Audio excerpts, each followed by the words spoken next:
बिस्तर पर बैठकर भोजन क्यों नहीं करना चाहिए, आइए जानते हैं।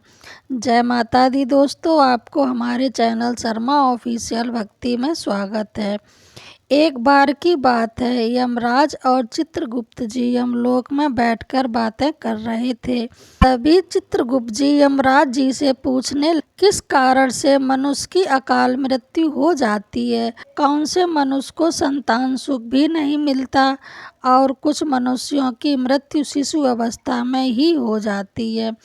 इसके पीछे का कारण क्या है। तब यमराज जी चित्रगुप्त जी को बताते हैं कि चित्रगुप्त, तुमने उचित ही प्रश्न किया है।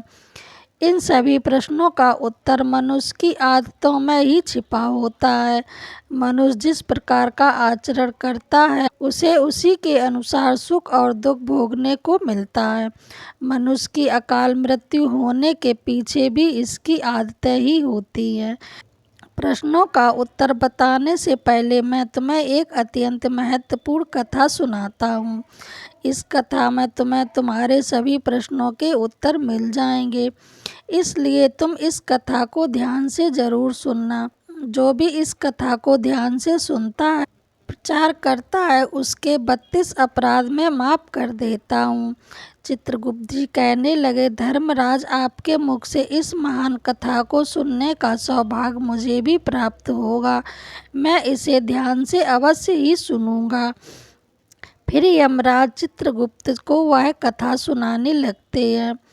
पूर्व काल की बात है, एक देश में हेमकुंड नाम के एक प्रसिद्ध साम्राज्य हुआ करते थे। उनके राज्य के अंदर अनेक वन, पर्वत तथा सरोवर थे। महाराज हेमकुंड अत्यंत गुणवान, बुद्धिमान तथा कुशल सम्राट के थे।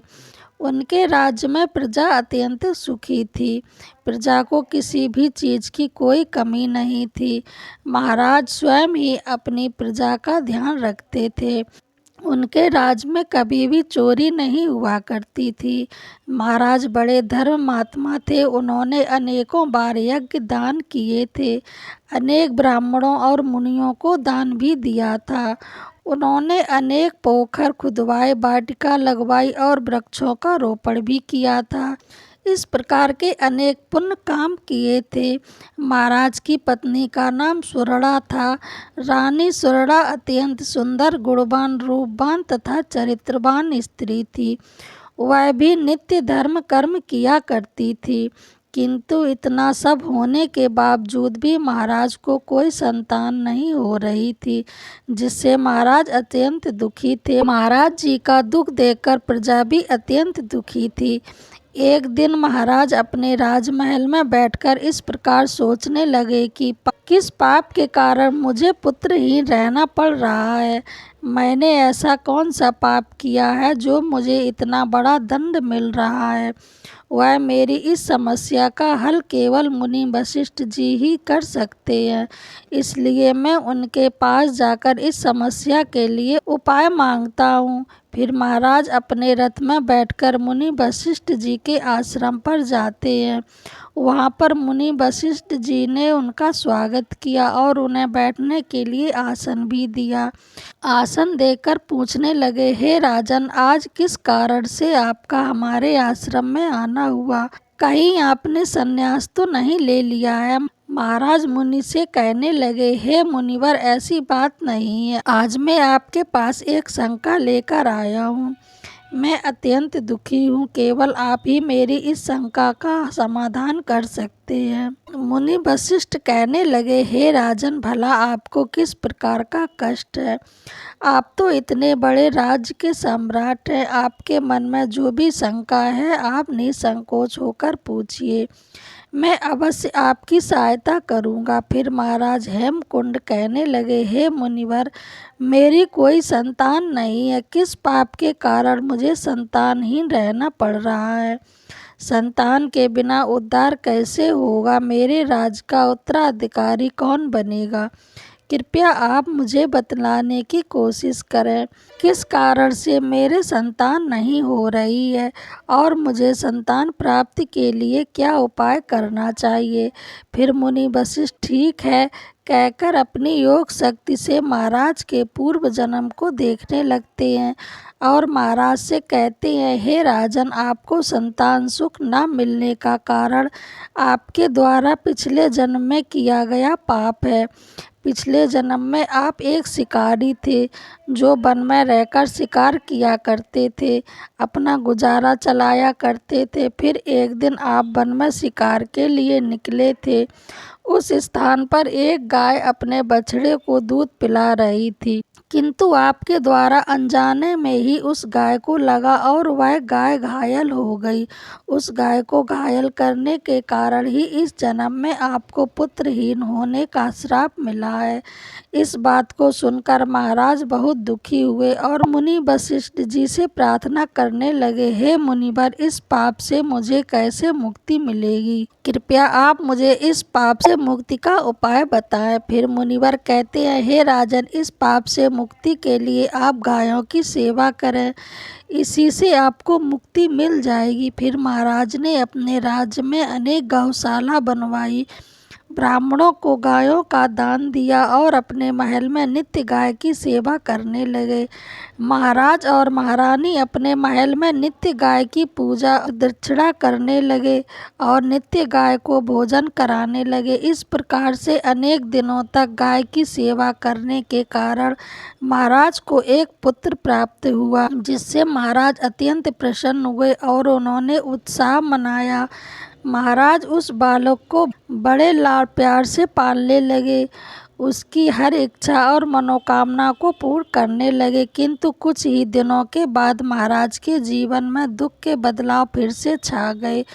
जब महाराज का वह पुत्र 16 वर्ष का हुआ तो अचानक एक भयानक रोग के कारण उसके पुत्र की मृत्यु हो गई। पुत्र की मृत्यु से महाराज शोक में डूब गए और सब कुछ छोड़कर वन में महाराज वशिष्ठ जी के आश्रम में पहुंच गए।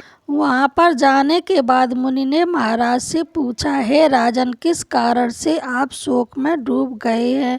वशिष्ठ जी ने अपनी दिव्य दृष्टि से सब कुछ देख लिया और महाराज को उनके पुत्र की अल्प आयु में मृत्यु होने का कारण बताने लगे। हे राजन, आपको पुण्य के कारण पुत्र की प्राप्ति तो अवश्य हुई है, किंतु आपके पुत्र के दुर्भाव के कारण ही उसे अल्प आयु में मृत्यु का सामना करना पड़ा है। आपके पुत्र ने सदैव ही बिना स्नान किए बिस्तर पर बैठकर भोजन किया है। जो मनुष्य बिना स्नान किए भोजन करता है उसकी आयु क्षीण हो जाती है। जो बिस्तर पर बैठकर भोजन करता है उसके शरीर में रोग आदि उत्पन्न होने लगते हैं और वह भी अकाल मृत्यु को प्राप्त हो जाता है। इस प्रकार के वचन सुनकर महाराज अत्यंत दुखी हुए और वहीं पर रहकर मुनि की सेवा करने लगे। फिर उन्होंने अपने भांजे को अपने राज्य का कारभार सौंप दिया और वन में ही बैठकर तपस्या करने लगे। यमराज कहते हैं, हे चित्रगुप्त, मनुष्य को हमेशा अपने 5 अंगों को साफ करके ही भोजन करना चाहिए, दोनों पैरों को तथा दोनों हाथों को, और अपने मुख को जल से अच्छी तरह से स्वच्छ करके ही भोजन करना उचित होता है। इससे मनुष्य के शरीर से सभी रोग दूर हो जाते हैं, व्यक्ति दीर्घायु बन जाता है। यमराज कहते हैं, मुख को जल से अच्छी तरह स्वच्छ करके ही भोजन करना चाहिए। इससे मनुष्य के शरीर से रोग दूर रहते हैं और व्यक्ति की दीर्घ आयु होती है। यमराज जी कहते हैं, भोजन शुरू करने से पूर्व उस भोजन के लिए भगवान को धन्यवाद देना चाहिए और संसार के समस्त प्राणियों को भोजन प्रदान करने की प्रार्थना करनी चाहिए। इस प्रकार से अन्न देवता को प्रणाम करके भोजन करने से मनुष्य को कोई पाप नहीं लगता है। यमराज कहते हैं, जमीन पर बैठकर भोजन करना ही सर्वश्रेष्ठ होता है। बिस्तर पर बैठकर भोजन करने से मनुष्य के शरीर में रोग उत्पन्न होने लगते हैं और उसकी आयु कम हो जाती है। शास्त्र कहते हैं कि दहलीज पर बैठकर भी भोजन नहीं करना चाहिए। यमराज कहते हैं, 3 प्रकार का भोजन मनुष्य को कभी नहीं करना चाहिए। जिस भोजन के ऊपर से कोई पैर रखकर चला चला गया हो अथवा कोई व्यक्ति भोजन को लांघ कर गया हो, ऐसे भोजन को कभी नहीं करना चाहिए। ऐसा भोजन अशुद्ध हो जाता है। ऐसे भोजन को पशुओं को ही खिला देना चाहिए। दूसरों के द्वारा लांघा गया भोजन खाने से मनुष्य की आयु कम हो जाती है और उसके शरीर में भिन्न भिन्न प्रकार के रोग उत्पन्न हो जाते हैं। यदि भोजन में बाल निकल आता है तो ऐसा भोजन त्याग कर देना चाहिए। यदि अन्न में बाल निकलता है तो उसे ईश्वर को भी कभी प्रसाद के रूप में नहीं चढ़ाना चाहिए और ना ही स्वयं भोजन करना चाहिए। ऐसा भोजन प्रेतों को प्राप्त होता है। यमराज कहते हैं, दूसरों के लिए परोसा हुआ भोजन भी नहीं खाना चाहिए। जो मनुष्य दूसरों का भोजन छीनकर खाता है अथवा किसी को बिना दिए ही स्वयं अन्न का ग्रहण कर लेता है, उनसे देवी अन्नपूर्णा रुष्ट हो जाती हैं। भोजन सभी में बांटकर खाना चाहिए। दूसरे के हिस्से का भोजन करने से मनुष्य के पुण्य कर्म नष्ट हो जाते हैं। शास्त्रों के अनुसार दिन के समय में मनुष्य को उत्तर की ओर मुख करके मल मूत्र का त्याग करना चाहिए। यदि रात्रि के समय मल मूत्र का त्याग करना हो तो दक्षिण की ओर मुख करके ही करना चाहिए। मल मूत्र का त्याग करते समय हमेशा अपने सर को ढककर रखना चाहिए। किसी भी पेड़ के नीचे, कुएं के पास, नदी के किनारे, गौशाला के पास या मंदिर के आसपास तथा श्मशान भूमि के आसपास भी मल मूत्र का त्याग नहीं करना चाहिए। शास्त्रों में कहा गया है, खड़े होकर भी मल मूत्र का त्याग करना उचित नहीं है। इससे शरीर में रोग का विकार निर्माण होते हैं। इससे साथ ही पूरी तरह से निर्वस्त्र होकर भी मल मूत्र का त्याग नहीं करना चाहिए। चलते चलते भी पेशाब नहीं करनी चाहिए। इससे मनुष्य के जीवन में दुर्भाग्य आता है। जूते पहनकर, छाता लगाकर भी मलमूत्र का त्याग नहीं करना चाहिए। कभी भी किसी स्त्री, गुरु, देवता, मंदिर और पानी की तरफ मुंह करके आकाश में ग्रहों को देखते हुए मलमूत्र का त्याग नहीं करना चाहिए।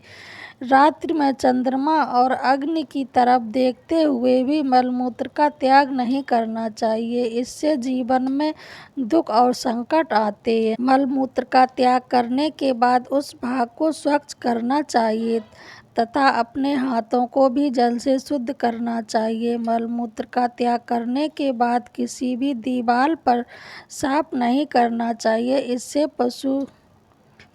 पशु के रूप में जन्म प्राप्त होता है। मलमूत्र का त्याग करने के बाद उसे स्वच्छ अच्छे से ढक देना चाहिए और उस पर मिट्टी डालनी चाहिए ताकि कोई पशु उसे खाए नहीं। यमराज कहते हैं, मनुष्य को कभी भी निर्वस्त्र होकर स्नान नहीं करना चाहिए, जिससे पितृदेव रुष्ट हो जाते हैं। पितृदेव रुष्ट हो जाने पर मनुष्य का सब कुछ खो बैठता है। इस प्रकार से यमराज ने चित्रगुप्त को मनुष्य के आचार विचार तथा अच्छी और बुरी आदतों के बारे में समझाया और जो अत्यंत महत्वपूर्ण है। उम्मीद है आपको यह जानकारी अच्छी लगी होगी। आपको यह वीडियो कैसी लगी कमेंट बॉक्स में ज़रूर बताएं और मेरे चैनल को लाइक, शेयर, कमेंट, सब्सक्राइब ज़रूर करें। जय माता दी। धन्यवाद।